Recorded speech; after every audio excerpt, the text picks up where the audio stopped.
بسم اللہ الرحمن الرحیم۔ السلام علیکم ورحمۃ اللہ وبرکاتہ۔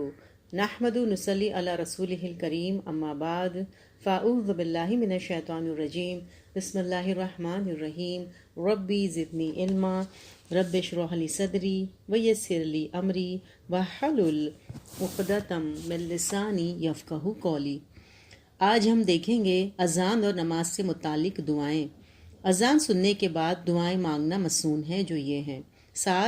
حضرت سعد بن نبی وقاص کہتے ہیں کہ رسول اللہ صلی اللہ علیہ وسلم نے فرمایا، جس نے اذان سن کر یہ کلمات کہے، میں گواہی دیتا ہوں اللہ کے سوا کوئی معبود نہیں، وہ اکیلا ہے، لا شریک ہے، محمد صلی اللہ علیہ وسلم اس کے بندے اور رسول ہیں، اللہ تعالیٰ کے رب ہونے پر، محمد صلی اللہ علیہ وسلم کے رسول ہونے پر، اسلام کے دین ہونے پر میں راضی ہوں، اس کے گناہ بخش دیے جاتے ہیں۔ اسے مسلم نے روایت کیا ہے۔ حضرت جابر کہتے ہیں کہ رسول اللہ صلی اللہ علیہ وسلم نے فرمایا، جس شخص نے اذان سن کر یہ کلمات کہے، اے اللہ، اس توحید کی مکمل دعوت اور قائم ہونے والی نماز کے رب، محمد صلی اللہ علیہ وسلم کو وسیلہ، فضیلت اور مقام محمود عطا کر، جس کا تو نے ان سے وعدہ فرمایا ہے، تو قیامت کے دن اس کی سفارش کرنا میرے ذمے ہوگی۔ اسے بخاری نے روایت کیا ہے۔ وضاحت: وسیلہ جنت میں بلند ترین درجے کا نام ہے، اور مقام محمود، مقام شفاعت اور فضیلت بھی جنت کے ایک درجے کا نام ہے۔ حضرت عبداللہ بن عمرو بن العاص کہتے ہیں کہ میں نے رسول اللہ صلی اللہ علیہ وسلم کو فرماتے ہوئے سنا ہے، جب مؤذن کی اذان سنو تو وہی کچھ کہو جو مؤذن کہتا ہے، پھر مجھ پر درود پڑھو، کیونکہ مجھ پر درود پڑھنے والے پر اللہ 10 رحمتیں نازل فرماتا ہے۔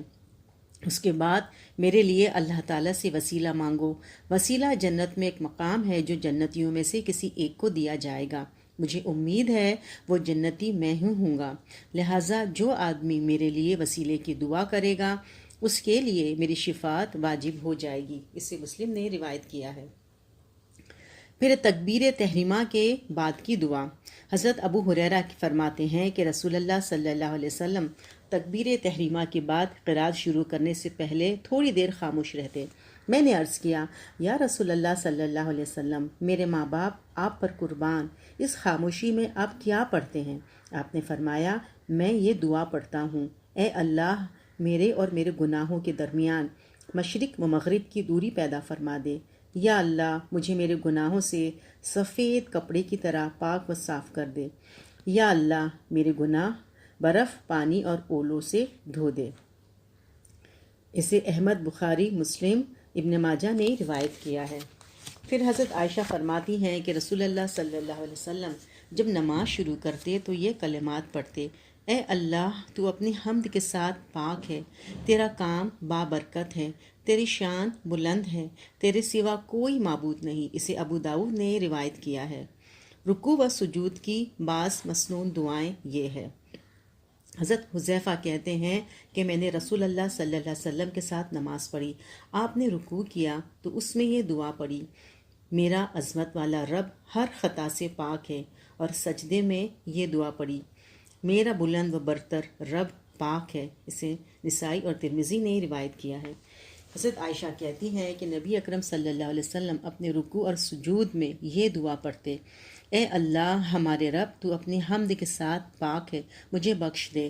اسے بخاری نے روایت کیا ہے۔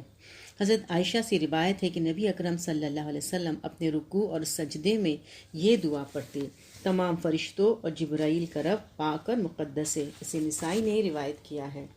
حضرت عوف بن مالک کہتے ہیں کہ میں ایک رات نبی اکرم صلی اللہ علیہ وسلم کے ساتھ نماز کے لیے کھڑا ہوا تو آپ نے سورہ بقرہ کی تلاوت کے برابر رکوع کیا اور اس میں یہ دعا پڑھی، غلبہ، بادشاہی، کبریائی اور عظمت کا مالک رب پاک ہے۔ اسے نسائی نے روایت کیا ہے۔ رکوع کے بعد کھڑے ہونے کی دعا یہ ہے۔ حضرت رفع بن رافع فرماتے ہیں کہ ہم نبی اکرم صلی اللہ علیہ وسلم کے پیچھے نماز پڑھ رہے تھے، جب نبی اکرم صلی اللہ علیہ وسلم نے رکوع سے سر اٹھایا تو فرمایا، جس نے اللہ کی تعریف کی اللہ تعالیٰ نے سن لی۔ مقتدیوں میں سے ایک آدمی نے کہا، ہمارے پروردگار، تعریف تیرے ہی لیے ہے، بکثرت ایسی تعریف جو شرک سے پاک اور برکت والی ہے۔ جب نبی اکرم صلی اللہ علیہ وسلم نماز سے فارغ ہوئے تو پوچھا، یہ کلمات کہنے والا کون تھا؟ اس شخص نے عرض کیا، میں تھا۔ آپ نے فرمایا، میں نے 30 سے زیادہ فرشتوں کو ان کلمات کا ثواب لکھنے میں سبقت حاصل کرتے دیکھا۔ اسے بخاری نے روایت کیا ہے۔ پھر ہے حضرت عبداللہ بن ابی اوفا سے روایت ہے کہ رسول اللہ صلی اللہ علیہ وسلم جب رکوع سے سر اٹھاتے تو فرماتے، اللہ نے سن لیا اس شخص کو جس نے اس کی تعریف کی۔ اے اللہ، زمین و آسمان کی وسعتوں اور اس کے بعد جس جس چیز کی وسعت تو چاہے اس کے برابر حمد تیرے ہی لیے ہے۔ اسے مسلم نے روایت کیا ہے۔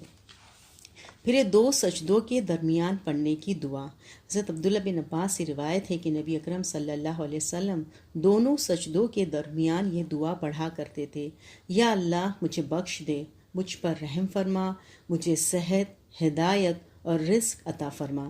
اسے ابو داؤد نے روایت کیا ہے۔ حضرت حذیفہ سے روایت ہے کہ نبی اکرم صلی اللہ علیہ وسلم 2 سجدوں کے درمیان جلسے میں فرمایا کرتے تھے، اے میرے رب مجھے بخش دے۔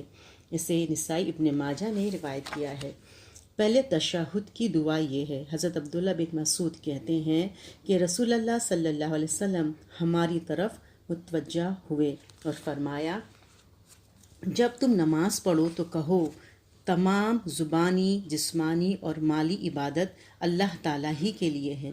اے نبی، آپ پر اللہ کا سلام اور اس کی رحمتیں اور برکتیں ہوں، ہم پر بھی اور اللہ تعالیٰ کے نیک بندوں پر بھی سلام۔